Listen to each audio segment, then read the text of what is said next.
संशय येत होता। मिकी, धन्यवाद दिलेल्या सगळ्या सविस्तर अपडेटबद्दल। आणि यानंतर आपण थेट शिर्डीमध्ये जाऊयात। उद्धव ठाकरे शिर्डीमध्ये पोहोचलेले आहेत। भाऊसाहेब वागचौरे यांचा हा मतदारसंघ आहे। फुटीर खासदारांच्या मतदारसंघामध्ये ते दौरा करतात आणि सध्या शिर्डीमध्ये साईबाबांचं दर्शन घेण्यासाठी म्हणून उद्धव ठाकरे इकडे पोहोचल्याचं आपण पाहतो। आज उद्धव ठाकरे नेमकं काय बोलणार याची उत्सुकता आहे। भाऊसाहेब वागचौरे हे देखील उद्धव ठाकरेंची साथ सोडून एकनाथ शिंदेंसोबत गेलेले आहेत आणि या फुटीर खासदारांच्या मतदारसंघात उद्धव ठाकरे सध्या दौरा करतायत। शिर्डीमध्ये ते आलेले आहेत आणि साईबाबांचं दर्शन घेण्यासाठी ते मंदिरामध्ये पोहोचलेले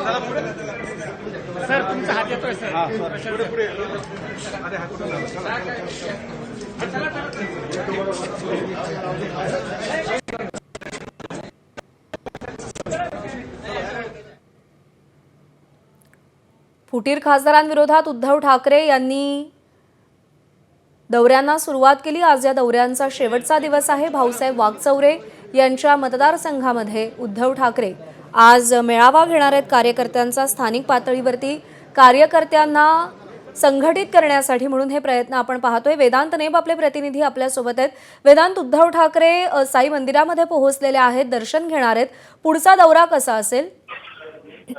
ज्या प्रकारे आपण बघितलं, शिर्डी दौरा आज या 3 दिवसीय दौरा जो होता त्याचा आज शेवटचा दिवस आहे आणि भाऊसाहेब वागचौरे जे फुटलेले खासदार आहेत ठाकरे शिवसेनेचे, जे शिंदे शिवसेनेत गेले आहेत, त्यांच्या लोकसभा मतदारसंघात मेळावा उद्धव ठाकरे करणार आणि त्याआधी आपण बघतोय की साई मंदिरात उद्धव ठाकरे पोहोचलेले आहेत। शिर्डी साईबाबांचं ते दर्शन घेतील आणि त्यानंतर पत्रकार परिषदेला ते संबोधित करणार आहे आणि पत्रकार परिषद झाल्यानंतर जो मेळावा इथे शिर्डीमध्ये आयोजित केला आहे त्या मेळाव्यामध्ये शिवसैनिकांना ते मार्गदर्शन करणार आहेत। आपण बघितलं मागील 2 दिवसांपासून ज्या प्रकारे फुटलेल्या खासदारांच्या मतदारसंघात जाऊन ते खासदार का फुटले याची कारणे देत आहेत, शिवाय शिवसैनिक एकत्र राहावा यासाठीचे प्रयत्न, डॅमेज कंट्रोलचे प्रयत्न चालू आहेत।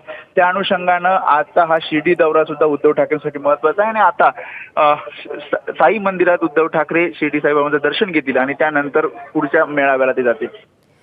उद्धव ठाकरेंच्या या दौऱ्याचा त्या मतदारसंघामधल्या कार्यकर्त्यांवरती कितपत प्रभाव पडतोय?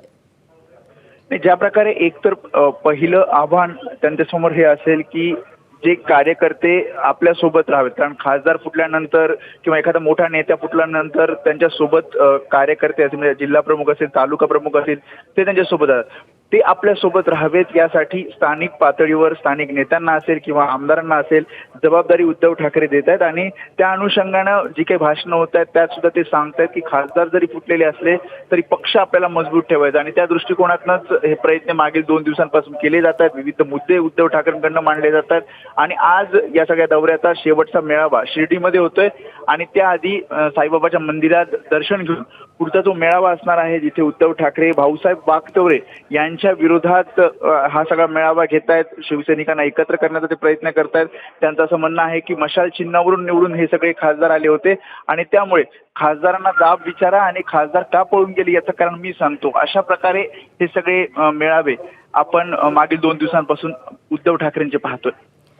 बरोबर आहे। उद्धव ठाकरे फुटीर खासदारांच्या मतदारसंघांमध्ये दौरे करतायत आणि स्थानिक पातळीवरच्या कार्यकर्त्यांना सध्या ते उभारी देताना आपण पाहतोय।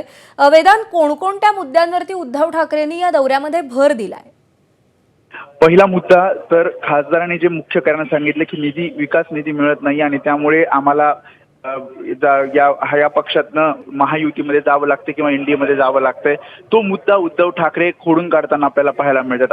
अगदी संजय देशमुख, त्यासोबतच नागेश पाटील आष्टीकर, मग संजय जाधव यांच्या मतदारसंघामध्ये जाऊन एक प्रकारे शक्ती प्रदर्शन त्यांनी केलं आणि शिवसैनिक आपल्यासोबत आहे, संघटना त्या मतदारसंघात आपल्यासोबत आहे हे दाखवण्याचा प्रयत्न ठाकरेंच्या शिवसेनेकडनं उद्धव ठाकरेंनी केलेला आहे। दुसरा महत्त्वाचा मुद्दा म्हणजे भाजपमध्ये गटबाजी सुरू असल्याचं वारंवार ते सांगतात। ऑपरेशन टायगर नाही तर ऑपरेशन देवेंद्र फडणवीस आहे, अशा प्रकारे मेळाव्यांमध्ये ते शिवसैनिकांना सांगताना आपल्याला पाहायला मिळतात।